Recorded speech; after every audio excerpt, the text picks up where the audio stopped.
Andre, can we avoid family members that we don't like in the afterlife? Hopefully Andre's mom isn't watching. What's the answer, Cara?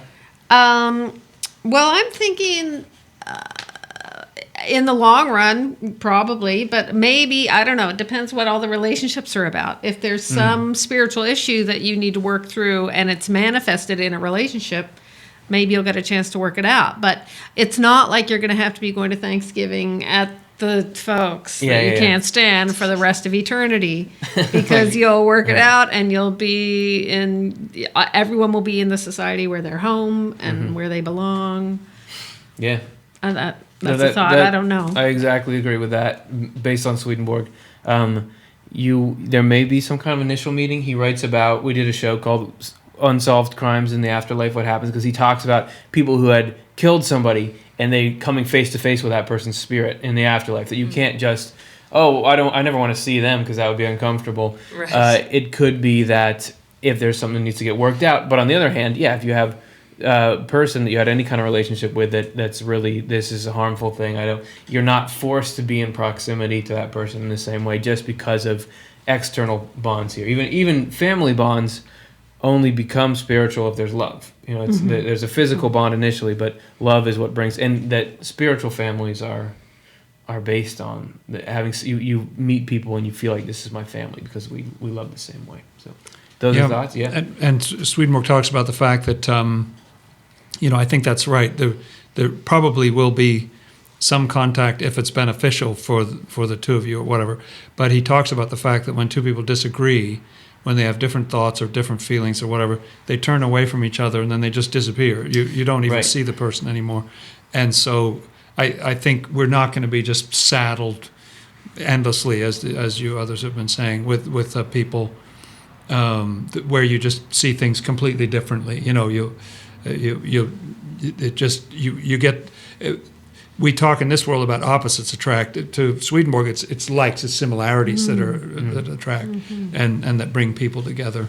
I like thinking about that too in terms of thoughts, because as Swedenborg describes it, our thought patterns are basically a byproduct of our location in the spiritual world. We're actually getting, input from spiritual communities, and that's shaping sort of our thought stream. Wouldn't it be nice to not have to be around thoughts you don't want to be around? Because pretty much everyone I know is annoyed at their thought stream at the very least. So that the idea of that family, that family, like the within the, like the what's that movie that Pixar just did, Inside Out? Inside Out. I didn't see it, but that, like, if you don't like those little guys, wouldn't that be cool to not have to be around them? Chelsea, did you have any thoughts on this? Yeah, I think it's just interesting to do the thought experiment of like, what would that be like in the spiritual world? And it's hard to imagine for us here, I think.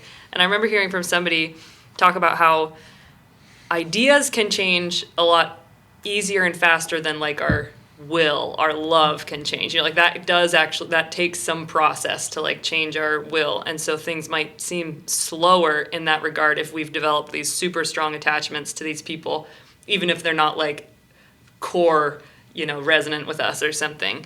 But it speaks to me of just how important it is for us to start the process now. Like having reflection on your own thoughts, on your own sense of who am I, in the Lord, and what, who, I don't know, like what kind of people do I want to surround myself with, or that whole process of, because I was thinking in terms of what you're saying about thoughts, like we can get sort of addicted to thoughts that we have. And so there are these super strong attachments, and Swedenborg says we're going to continue to have those if that's just what we've made our life out of, is always thinking or longing and willing for the same things. But so just to sort of shine a light on what am I attaching myself to in this world and why, and is that really what feels like it's an integrity with, myself or something in the Lord, or so that's an idea where we can sort of start that process now, I guess. We bring the life with us that we had, or he phrases it a couple different ways. And if you enjoy, unfortunately, if you're having an enjoyable hatred with someone else, they're enjoying hating you and you enjoy hating them. Like you and I. That is more of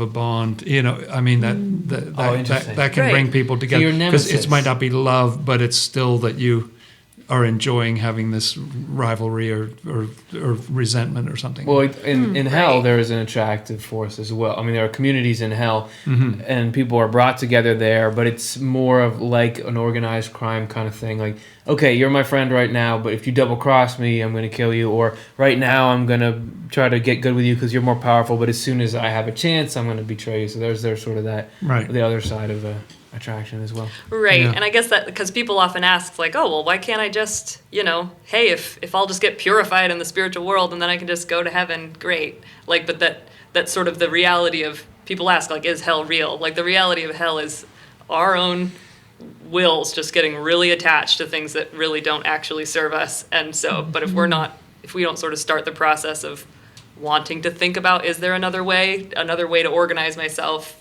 or pay attention to certain things over other things, that is valuable to do that Do in it. this time. Do it right now.